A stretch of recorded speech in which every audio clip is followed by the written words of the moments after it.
Hello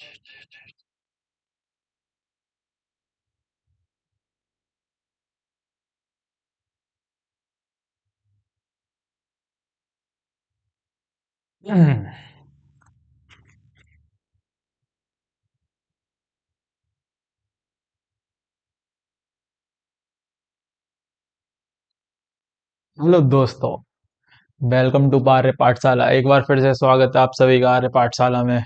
और ये हमारी सीरीज चल रही है क्लास 9th की फिजिक्स, जिसमें हम मोशन चैप्टर कंप्लीट कर चुके हैं। और हमने force and laws of motion अपना चैप्टर लास्ट लेक्चर में स्टार्ट कर दिया था, जिसमें हमने फर्स्ट लॉ ऑफ मोशन और इनर्शिया के बारे में और फोर्स के बारे में पूरा पढ़ चुके हैं।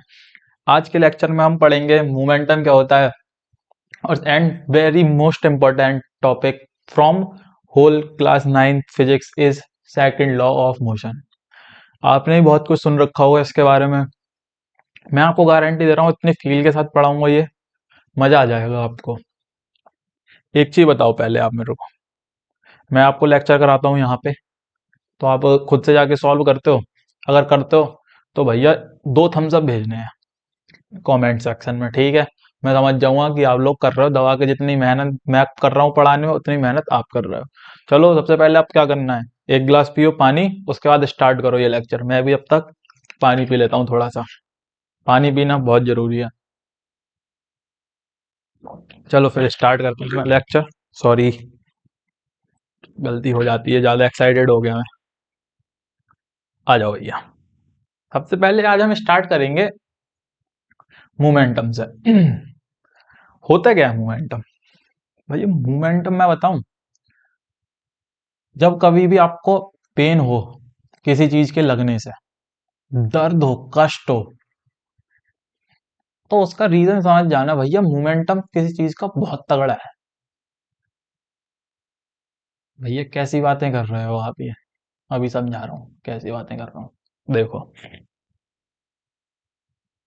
आप बैठे हो, ये आपने कर, आप बचपन में, अब तो शायद मारते नहीं भैया, हम जब छोटे थे स्कूल में टीचर हमें जो पिटाई लगा देते, क्या था, एक बार मैं गया क्लास में, सर ने बोला होमवर्क करके लाना, नहीं लाए करके, ऐसा करके खड़ा किया, चांटा मारा बहुत वेलोसिटी से, मेरा कान गाल हो गया लाल।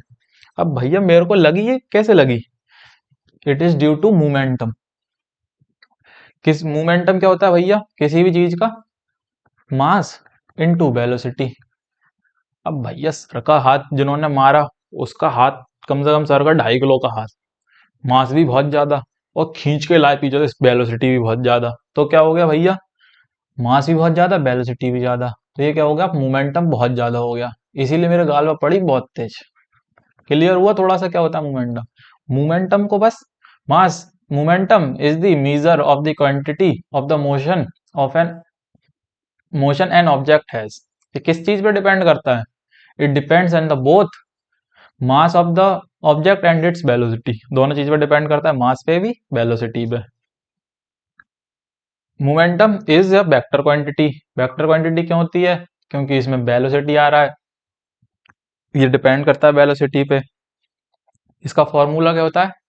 Momentum of an object is called, momentum of an object can be defined as its mass into its velocity। ठीक है, कोई दिक्कत नहीं भैया? अब भैया इसकी एसआई यूनिट क्या होगी? एसआई यूनिट भैया, मास की क्या होती है? किलोग्राम। वेलोसिटी क्या होती है? Metre per second. तो इसकी एसआई यूनिट क्या हो गई? Kilogram metre per second. कोई दिक्कत? अब डे टू डे लाइफ में जब कोई भी आपको चोट लगे और आपको पेन हो, समझ जाना वो किस वजह से हो रहा है भैया, मोमेंटम तगड़ा है उस चीज का। समझ गए? ठीक है भैया, कुछ भी हो। हाँ भैया कुछ भी, अगर आप सोचो भैया मेरे सिर पे आके कोई चीज गिर गई, मान लो कोई बॉटल मेरे आगे सिर पे किसी ने फेंक के मारी, गिर गई, लगी मेरे, किस किस कैसे लगी भैया वो? भैया मोमेंटम उसका हाई था, मास भी अच्छा खासा होगा और वेलोसिटी भी उसकी अच्छी खासी होगी, तेज होगी। समझ गए भैया? फील के साथ समझ आ गया भैया? इम्पल्स देखो, ये इम्पल्स है ना, ज्यादा इंपॉर्टेंट नहीं है, स्किप भी कर सकते हो, बट मैं बता देता हूँ क्या होता है। Impulse is equal to force into time. Impulse क्या होता है? फोर्स कितने टाइम के लिए लग रहा है किसी भी चीज पे, उसका मीजर क्या होगा? इम्पल्स। मान लो मैंने इस पे इस चीज पे फोर्स लगा रहा हूँ इधर से 10 सेकंड के लिए 10 न्यूटन का, तो इसका इम्पल्स क्या हो जाएगा 10 × 10 100, ये हो जाएगा इसका इम्पल्स। ठीक है, ज्यादा इंपॉर्टेंट नहीं है, बस याद रखना क्या होता है, impulse is the product of the force and the time duration over which the force is applied. कोई दिक्कत नहीं भैया, सही है, ज्यादा इंपॉर्टेंट भी नहीं है। अब आ जाते हैं दोबारा से मोमेंटम वाले टॉपिक पे अपने। मोमेंटम का एग्जांपल मैंने आपको जितना ही बताया वही चीज लिखी हुई है। Even a small bullet is able to kill a person when it is fired from a gun because of its momentum due to great velocity। सही बात लिखी हुई है। अपना क्या होता है मोमेंटम, मास इनटू वेलोसिटी। भैया गन होती है ना बुलेट, उसका मास तो इतना ज्यादा नहीं होता, बट उसकी वेलोसिटी आपको पता है कितनी स्पीड से आती है जब गन से निकलती है, कम से कम बता रहा हूँ 200 मीटर पर सेकंड से निकलती है, तो इसकी वेलोसिटी बहुत ज्यादा हुई। वेलोसिटी ज्यादा, मोमेंटम भी ज्यादा हो गया, तो जब वो हिट करती है आपकी बॉडी को तो अंदर तक डैमेज करती है, जिससे आपकी डेथ हो सकती है। सेम चीज है, जब कभी भी आपको हिट करेगी मोमेंटम ज्यादा होगा, किस चीज की वजह से होगा, या तो उसका मास ज्यादा होगा या फिर वेलोसिटी ज्यादा होगी, समझ के कोई दिक्कत नहीं है। A person gets injured in the case of hitting by a moving object such as stone, pebbles और anything because of the momentum of the object. Same चीज है, अगर स्टोन भी आपको लग जाए, कुछ पत्थर लग जाए, कुछ भी लग जाए, उसकी वेलोसिटी ज्यादा होगी, वेट भी अच्छा खासा होता है, इस वजह से आपको हिट कर सकता है। A person get injured severely when hit by a moving vehicle from because of momentum of vehicle due to mass and velocity। आपने देखो जितने भी एक्सीडेंट होते हैं ना, उनका रीजन मोमेंटम ही होता है, क्योंकि आपको पता है गाड़ी आती है, गाड़ी का मास भी आपको पता है कितना ज्यादा होता है, वेलोसिटी भी अच्छी खासी होती है, तो ओवरऑल मास इंटू वेलोसिटी मोमेंटम क्या हो जाता है, बहुत ज्यादा हो जाता है। तो उसी की वजह से कोई भी पर्सन है वो सीवियरली हिट भी हो सकता है, इवन इट में कॉस्ट टू डेथ। समझ रहे हो आप? ठीक है भैया, क्लियर हो गया। एक न्यूमेरिकल कर लेते हैं इसका। सबसे पहले लिख लो भैया, बोला था मास कितना दे रखा है अपने पास, a the mass of a goods lorry is इतना, ठीक है, and the mass of the goods loaded, कोई भी एक लोरी है उसका खुद का मास कितना है 4000 kg, और जो उस पर लोड है गुड माल जो लोड है, गुड्स जो लोड है उनका माल कितना है, मास कितना है 20,000। तो ओवरऑल मास कितना हो गया अपने पास 20,000 प्लस 4,000, कितना हो गया अपने पास 24,000 kg, और is moving with a velocity of, velocity अपने को कितनी दे रखी है 2 मीटर पर सेकंड। मोमेंटम पूछ रहा है भैया, मास इंटू वेलोसिटी, 24 किलोमीटर इंटू 2 कितना आ गया 48,000 किलोग्राम मीटर पर सेकंड। ये आप सोच रहे हो कि पी क्या लिख रहा हूँ, भैया फिजिक्स में हम मोमेंटम को पी से डिनोट करते हैं, ठीक है, ये याद रखना अच्छे से। कोई दिक्कत इसे सॉल्व करने में? नहीं भैया, सिंपल सा है, मास इनटू वेलोसिटी। जब पूरा लो खुद का वेट इतना है, उस पे गुड्स जो लोडेड है उनका माल इतना, वेट इतना है, तो टोटल वेट अपने पास कितना हो गया 24,000 किलोमीटर। जब तो फिर वेलोसिटी हमारे पास 2 मीटर पर सेकंड दे रखी है, हमने मोमेंटम निकाल लिया। ठीक है, ओके भैया हो, जिसका और मुझ आपको और मुझको सबको इंतजार था, आ गया वो टॉपिक। फिर स्टार्ट करें। बस एक चीज पे ध्यान रखना, 2 लाइन, बाकी क्या लिखा है वो सब हम बाद में देखेंगे। The rate of change of momentum of an object is directly proportional to the applied unbalanced force in the direction of the force. The rate of change of momentum क्या लिख सकते हैं भैया, delta p point delta t. इसको क्या लिख, ये चीज क्या डिनोट कर रही है पूरी, rate of change of momentum, rate of change of momentum is directly proportional to the force, unbalanced force. इसको क्या लिख सकते हैं, रेट ऑफ चेंज ऑफ, एक minute,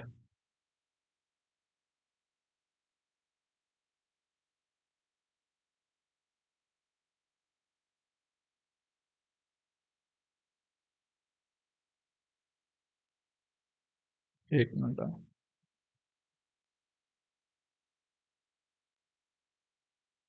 sorry sorry.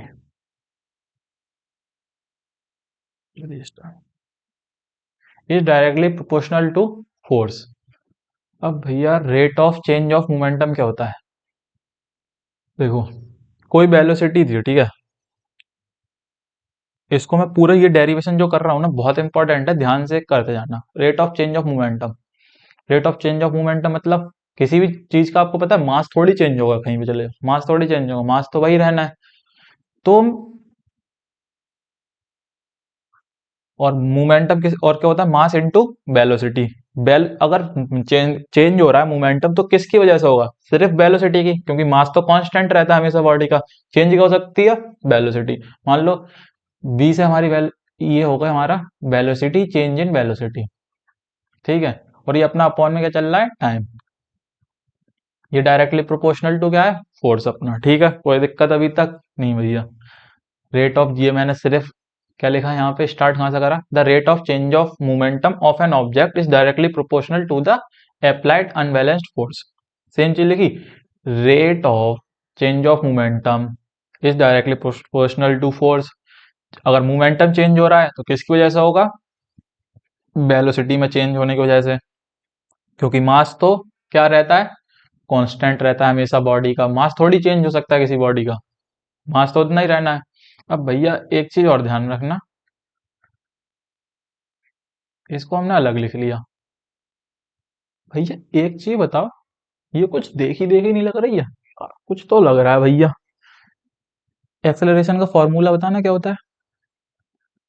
v minus U upon T. तो ये भैया जो यहाँ पे लिखा हुआ है और ये सेम नहीं है चीज, तो इसको हम, इस वाली चीज को हम क्या लिख सकते हैं? इस इक्वेशन को ना आप अभी, सॉरी, ये वाली जो इक्वेशन है दिमाग में रखना इसको भी। बट ये हमारा भी फाइनल डेरिवेशन नहीं हुआ है। Directly proportional to force. अब भैया यहाँ पे हो गया हमारा फिजिक्स का काम खत्म। अब हमें मैथ लगानी है थोड़ी सी। भैया हमें क्या कहती है मैथ? जब हम कभी भी ये हटाते हैं तो यहाँ पे एक हमारे पास क्या आ जाता है, जब प्रोपोर्शनलिटी का साइन हटाते हैं कि कांस्टेंट आ जाता है फोर्स। और यहाँ पे इन दिस केस हमारी के की वैल्यू कितनी है? 1। तो फाइनली हमारा फोर्स का जो फॉर्मूला आता है वो क्या आता है? Mass into acceleration. Very very important, ठीक है, आ गया। ये चीज मैंने यहाँ पे भी पूरी सॉल्व हो रखी है। Force is directly proportional to change in momentum upon time. Change in momentum क्या ले सकते हैं? M B minus initial final momentum minus initial momentum, ठीक है। फिर मोमेंट मास हमने यहाँ से कॉमन निकाल लिया, हमारे पास क्या बचा अंदर? V minus u by t. ये अपना क्या आ गया? क्या क्या अपना, इस चीज को हम क्या बोल सकते हैं? Acceleration. Force is directly proportional to क्या हो गया? M a. अब हमने प्रोपोर्शनलिटी साइन हटाया, इक्वल लगाया, के लगा दिया। के की वैल्यू हमारी क्या होती है यहाँ पे? कांस्टेंट। इनके दिस केस आ गया 1, ठीक है, कोई दिक्कत नहीं भैया। तो हमारा फाइनली क्या आ गया? अब एक चीज बताओ, इसको देख के, इस वाली इक्वेशन को देख के,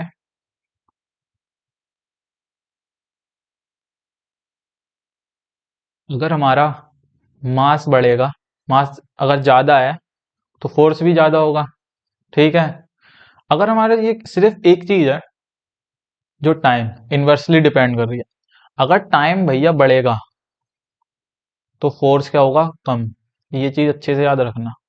यहाँ पे लिख देता हूँ, शायद नहीं दिख रहा हो, अब देखना दिख रहा है अपना। यहाँ दोबारा से लिख देता हूँ, टाइम बढ़ेगा फोर्स कम होगा, टाइम डिक्रीज होगा फोर्स ज्यादा होगा। क्लियर है ना यार? ये देखो ना, ये लिखा तो है अपने पास, force is directly proportional to mass into v minus U upon T. Inversely proportional है टाइम के फोर्स, सिंपल, कोई दिक्कत? अब आ जाओ भैया, ये भी तो थोड़ा बहुत लिखा था यहाँ पे, ये भी बता दो। सेम चीज लिखी हुई है।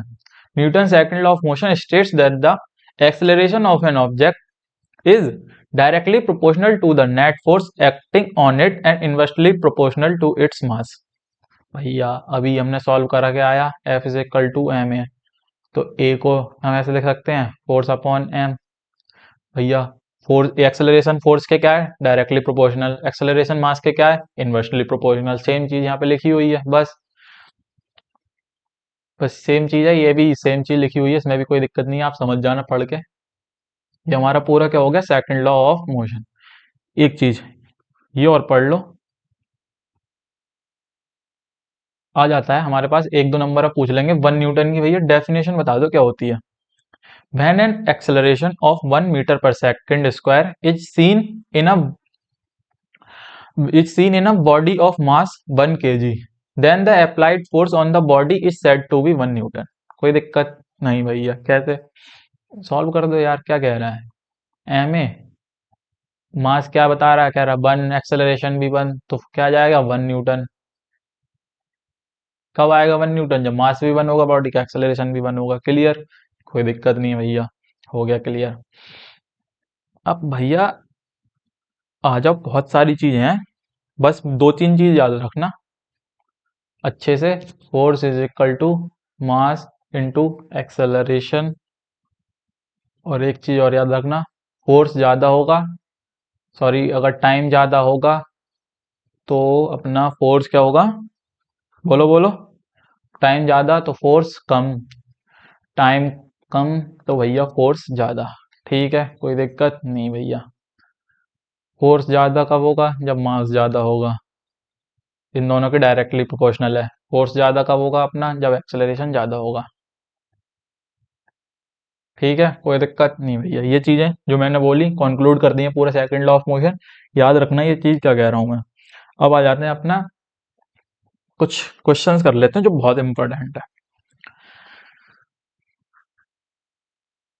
उससे पहले चलो इसी के थ्रू समझ लेते हैं क्या कह रहा है ये। जो मैं समझाना चाह रहा था वही है, कोई दिक्कत नहीं है। देखो, a person is prone to more serious injuries when falling from a certain height on a hardcore concrete floor than a sandy surface. अब ये क्या कह रहा है, ठीक है, ये अपने पास दो स्पेस है, यहाँ पे पूरा कंक्रीट, ये अपना सैंड, ठीक है, ये अपना क्या है भैया, सैंड है ये। अब कोई बंदा, मान लो चिंटू लाल, चिंटू लाल, मान लो चिंटू लाल कैसा ना, नॉर्मल लेते हैं, रोहन, यहाँ से जंप मारी। तुमको पता है जब कोई चीज नीचे गिरती है तो फाइनल वेलोसिटी अपनी क्या होती है, v। यहाँ फाइनल वेलोसिटी कितनी हो जाती है, 0। अब भैया यहाँ से कोई जंप मार रहा है, तो जो इम्पैक्ट है ना यहाँ पे, जो उसका ड्यूरेशन है वो कितनी होगी, बहुत कम होगी, रेयर, मान लो 0.01 सेकेंड, इतनी कम होगी ड्यूरेशन यहाँ पे। तो ये चीज तुम्हें पता है, जब टाइम कम होगा फोर्स ज्यादा होगा, अगर फोर्स ज्यादा है तो जो हमारे पास इम्पैक्ट होगा बॉडी पे बहुत ज्यादा होगा, इसलिए हमें चोट भी ज्यादा लगेगी। बट सेम बंदा रोहन सैंड पे कूद रहा है, तो यहाँ पे भी फाइनल वेलोसिटी हमारी 0 ही होनी है। तो जो यहाँ पे हमारा टाइम होगा ना इम्पैक्ट का, वो थोड़ा सा ज्यादा होगा, मान लो 2 या 3 सेकेंड। इन दिस केस हमारा टाइम ज्यादा हो गया, तो force as compare to concrete पे गिर रहा है तो कम हो गया। सेम चीज लिखी हुई है, when a person falls from a height on a hard concrete floor, he immediately comes in rest position. It means change in momentum is taking place in an extremely short time, and consequently force exerted by the floor on the person to destroy its momentum is completely extremely large. मैंने same चीज बोली, क्या कहते हैं, momentum जो है drastically change हो रहा है, ड्रास्टिकली चेंज हो रहा है, उसको अपोज करने के लिए जो फ्लो कॉन्क्रीट है वो और ज्यादा एक्सट्रीम फोर्स लगाएगा, ज्यादा फोर्स मतलब ज्यादा हर्ट होगा बंदा।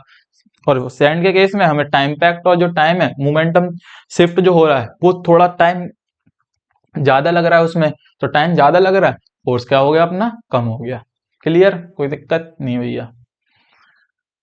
अब आ जाते हैं अपने नेक्स्ट क्वेश्चन पे, ये भी सेम है बस इंपॉर्टेंट है। Why does a continuous push over a time help to accelerate a car with a dead battery more effectively than a sudden push. ठीक है, देखो ये अपनी कोई है गाड़ी, अब इसको तुम एकदम से पुश दोगे तो हमारे पास क्या है, टाइम क्या हो गया अपने पास, कम। तो जो हमारा मोमेंटम में चेंज का शिफ्ट है बहुत ज्यादा हुआ, टाइम कम हुआ, कम ड्यूरेशन के लिए लगा रहा हूं, टाइम कम, मोमेंटम, जो मोमेंटम में चेंज है वो ज्यादा हुआ, चेंजिंग ग्रेजुअली चेंज हो रहा है, तो यहाँ पे हार्ड होता है as compare to. But same हल्के हल्के आप सेम ज्यादा ड्यूरेशन के लिए लगाएंगे, क्या कहते हैं, फोर्स पीछे से पुश, तो हमारा मोमेंटम क्या होता है, हल्के हल्के स्लोली चेंज होता है, विच इज इजियर। सेम चीज लिखी हुई है, continuous pushing applies a steady force over time, gradually changing the car's momentum, which is more effective than a sudden push that does not provide enough time for momentum change. Clear, same चीज लिखी हुई है, जब वहां पे time की बात लिखी हुई है यहाँ पे भी, जो मैंने बोला आपको सेम चीज, टाइम एकदम से पुश मारोगे इंस्टेंटली तो टाइम की ड्यूरेशन कम है, ग्रेजुअली एकदम ड्रास्टिकली चेंज होगा momentum, which is hard to achieve. But आप धीरे धीरे ज्यादा ड्यूरेशन के लिए फोर्स लगाएंगे, पुश लगाएंगे, तो वो इवेंचुअली स्टार्ट हो जाएगी गाड़ी। ठीक है, ठीक है भैया। Why does a fast moving cricket ball hurt a spectator more than a tennis table tennis ball? Simple है, क्योंकि जो हमारे पास क्रिकेट की बॉल होती है उसका मास हमारे पास होता है ज्यादा, टेनिस की बॉल होती है उसका मास होता है कम। मास ज्यादा तो मोमेंटम ज्यादा, मास कम तो मोमेंटम कम अपना। जिसका मोमेंटम ज्यादा होगा वो हर्ट ज्यादा करेगी। ठीक है, ठीक है भैया, कोई दिक्कत? ये मैंने इंपॉर्टेंट पॉइंट्स लिखे हुए हैं, इन्हें डिफरेंस की तरह भी एक ट्रीट कर सकते हो, आ सकता है, वैसा आता नहीं है, बट इंडिविजुअली पढ़ सकते हो। क्या होता है, mass is equal to force into acceleration, F is equal to M A, और मोमेंटम अपना क्या होता है, mass into velocity is equal to M V. For the stationary object the force can exist. अगर कोई भी, क्या कहते हैं, ऑब्जेक्ट स्टेशनरी है, रेस्ट की पोजीशन पे है, तो उस पर फोर्स लग सकता है, हमें पता ही, हमने पिछले लेक्चर में पढ़ा था। But the direction of the momentum rest on the, sorry क्या था ये रहा, हाँ, the momentum of the stationary object is always zero, क्योंकि मोमेंटम की क्या फॉर्मूला होता है, P is equal to M V. अगर वेलोसिटी जीरो है, क्योंकि रेस्ट पे है, वेलोसिटी जीरो तो मोमेंटम जीरो। ठीक है, कोई दिक्कत नहीं है। The direction of the force depends on the acceleration. Force किस डायरेक्शन में किस पे डिपेंड करता है, एक्सेलरेशन पे, क्योंकि मास तो कैसी क्वांटिटी है, स्केलर। जिस डायरेक्शन में फोर्स होगा उसी डायरेक्शन में अपना एक्सेलरेशन होगा, जिस डायरेक्शन में एक्सेलरेशन होगा उसी डायरेक्शन में अपना फोर्स होगा। ठीक है भैया। The direction of the momentum rest on the direction of the velocity, ये किस पे डिपेंड करता है, वेलोसिटी की डायरेक्शन पे। ठीक है भैया। The force is inversely proportional to time, that is with increase in time the force decreases, ये मैंने क्लियर कर चुका हूँ ऊपर क्या है। और ये क्या है भैया, the momentum is directly proportional to time, that is with the increase in time the momentum also increases. जितनी ज्यादा देर के लिए, जितना अगर टाइम बढ़ेगा तो अपना मोमेंटम भी बढ़ेगा, टाइम डिक्रीज होगा तो अपना मोमेंटम भी डिक्रीज होगा। कोई दिक्कत नहीं भैया। For constant acceleration this quantity does not change. अगर कांस्टेंट एक्सेलरेशन भी कांस्टेंट, क्या होता है हमारे पास फोर्स का formula, F is equal to M है। ये कह रहा है मास तो हमारे पास ऑलरेडी कांस्टेंट, अगर ये कह रहा है एक्सेलरेशन भी कांस्टेंट हो गया तो ओवरऑल भैया वैल्यू फोर्स की कांस्टेंट हो गई। But in this case momentum changes for the constant acceleration but remains constant if the velocity is constant. भैया मोमेंटम फोर्स पर डिपेंड ही नहीं करता डायरेक्टली, मोमेंटम किस चीज पर डिपेंड करता है, वेलोसिटी। अगर वेलोसिटी कांस्टेंट तो ये भी कांस्टेंट। ठीक है, ठीक है भैया, बहुत चीजें हमने पढ़ ली हैं। एक मिनट, ठीक है, सही चल रहा है अपना। देखो, ये मैं सॉल्व कर दिया था, पहले ही करके देख रहा था, यहाँ पे बता देता हूँ ये कैसे करा है मैंने। एक constant force acts on an object of mass 5 kg for a duration of 2 second. ठीक है भैया, पहले हमारे पास मास दे रखा है, ये रहा, और हमारे पास टाइम दे रखा है ये। एक मिनट, ये ना भूल जाओ, आप स्टार्ट से सॉल्व करते हैं, आप हम दोबारा से।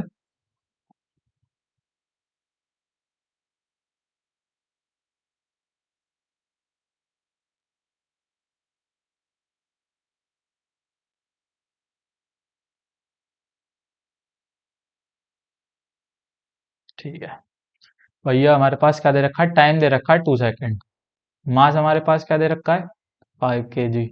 इट इंक्रीजेस, और वेलोसिटी हमारी कहाँ से कहाँ चेंज हुई है, इनिशियली हमारी पास वेलोसिटी थी 3 मीटर पर सेकंड, फाइनली हमारे पास वेलोसिटी हमारी क्या हो गई, 7 मीटर पर सेकंड। अब हमसे पूछ रहा है भैया फोर्स, फोर्स का फॉर्मूला क्या होता है, F is equal to M A. M ये रहा, ए को क्या ले सकते हैं, V minus U upon T. इसको सॉल्व कर दो, सिंपल। मास कितना है, 5 kg। कोई दिक्कत नहीं भैया।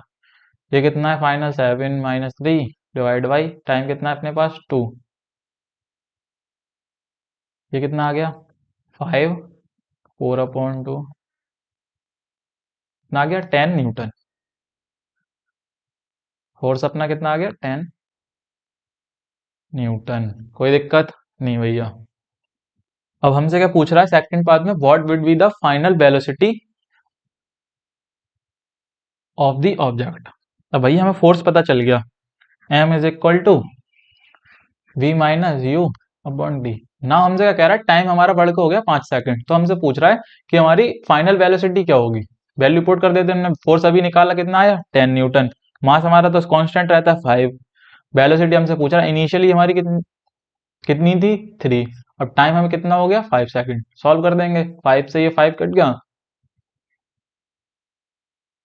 तो हमारे पास अब ये कितना आ गया, v - 3। तो ओवरऑल हमारा b कितना आ गया, 13 मीटर पर सेकंड। कोई दिक्कत नहीं भैया। बस अब बाद में इसने क्या करा, बस टाइम की ड्यूरेशन बढ़ा दी। तो हमसे पूछ रहा फाइनल वेलोसिटी क्या हो जाएगी, चेंज होके हमने वैल्यू पुट कर दी सेम फॉर्मूले में, आ गया हमारा v निकल के। कोई दिक्कत नहीं भैया, हो गया सॉल्व। अब एक चीज बताओ, सेम चीज, why does a fielder pulls his hands backward while catching a fast moving cricket ball. अब पहले तो एक चीज बताओ, कौन कौन क्रिकेट खेलता है जो अच्छे से। कभी आप कैच पकड़ने जाते हो, कैच आ रही है स्पीड से, अब कैच ऐसे करके हैंड लेके जाते हो थोड़ा सा पीछे, क्यों लेके जाते हो, उसी चीज का रीजन पूछ रहा है। जब आपके पास कोई बॉल आती है तो उसकी वेलोसिटी क्या होती है, बहुत ज्यादा होती है। वेलोसिटी होती है, मूविंग बॉल आ रही है उसकी बहुत ज्यादा। तो इसीलिए अब क्या करते हैं हम, जो उसका मोमेंटम भी बहुत ज्यादा होता है बॉल का, तो उसके मोमेंटम के इम्पैक्ट को कम करने के लिए तो हम हैंड्स थोड़ा सा पीछे लेके जाते हैं बॉल के साथ। क्योंकि जिससे क्या होता है, टाइम जो होता है, टाइम की ड्यूरेशन थोड़ी सी बढ़ जाती है, इसीलिए जो इम्पैक्ट होता है मोमेंटम का वो कम हो जाता है। ठीक है, कोई दिक्कत नहीं। सेम चीज में यहाँ पे लिखी हुई है, his hands backward to increase the time over which the balls momentum decreases to 0। Momentum तेज है, उसके मोमेंटम को कम 0 तक लाने के लिए उसके लिए ज्यादा टाइम मिल जाता है हमें। This reduces the acceleration of the ball and thus the force of impact. Impact force का जो इम्पैक्ट होता है उसको भी रिड्यूस हो जाता है, which is reducing the chances of injury. ठीक है, कोई दिक्कत नहीं भैया। ये पूछ रहा है, what will be the effect on force if mass of the body is doubled. क्या होता है भैया, force is equal to M A, mass को डबल करोगे फोर्स भी डबल हो जाएगा, simple. Acceleration of the body is half, F is equal to M A. अगर एक्सेलरेशन हाफ होगा तो ये भी हाफ हो जाएगा, कोई दिक्कत नहीं भैया। चलो बढ़ जाए आगे, मेरे हिसाब से कोई दिक्कत वाली बात थी नहीं इसमें। अब अपना नेक्स्ट टॉपिक, नेक्स्ट क्वेश्चन क्या है, एक चीज बताओ, if the time taken to bring a ball to rest from a certain velocity. ये बॉल है अपनी चल रही है, फाइनल वेलोसिटी अपनी 0 हो जा रही है, रेस्ट वाला आना है, यहाँ पे कुछ वेलोसिटी है, इसका टाइम कितना हो गया है, हाफ हो गया है। ठीक है, अब हमसे क्या पूछ रहा है, पहली चीज में इनिशियल एंड फाइनल मोमेंटम। एक चीज बताओ, मोमेंटम टाइम पर डिपेंड करता है, नहीं करता ना, वो तो किस चीज पर डिपेंड करता है, एम बी। भैया वेलोसिटी जब चेंज होगी तभी मोमेंटम चेंज होगा, टाइम पे डिपेंड ही नहीं करता। तो ये क्या हो गया, यहाँ पे मोमेंटम पे क्या होगा, नो चेंज।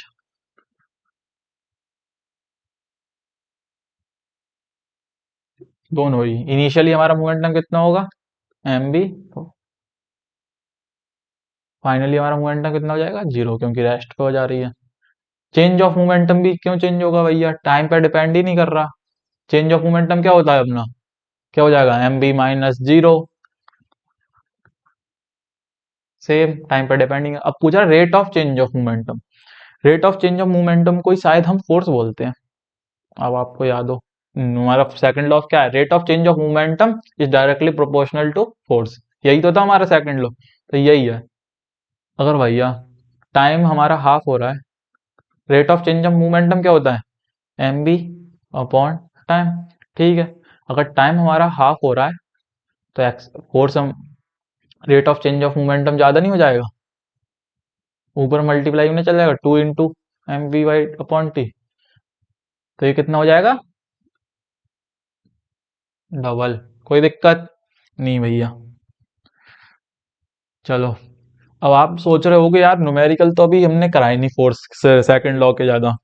अगले लेक्चर में मैं सेकंड लॉ ऑफ मोशन के बहुत सारे न्यूमेरिकल कराने वाला हूँ, साथ ही Newton's third law of motion, जो कि बहुत छोटा टॉपिक है, उसको जल्दी से स्टार्टिंग में कवर कर लेंगे। उसके बाद पूरे टॉपिक के, जिसमें ज़्यादातर मोस्टली न्यूमेरिकल जो होंगे हमारे इसी टॉपिक से रिलेटेड होंगे, वो करेंगे वहाँ पे। तो चिंता मत करो कि न्यूमेरिकल कम हुए, एनसीईआरटी का एक एक न्यूमेरिकल अगले लेक्चर में आपका कवर होगा, गारंटी मेरी है, चिंता करने की बिल्कुल दिक्कत वाली बात है नहीं। चलो, आज का लेक्चर यहीं पे ख़त्म कर देते हैं, जल्दी मिलते हैं नेक्स्ट लेक्चर में, जल्दी आएगा वो भी। अभी रिकॉर्ड करूंगा मैं बैठ के, कोशिश करूंगा हो जाए, 2 से 3 दिन में आपको इस लेक्चर के बाद मिल जाएगा वो भी, कोई दिक्कत नहीं भैया।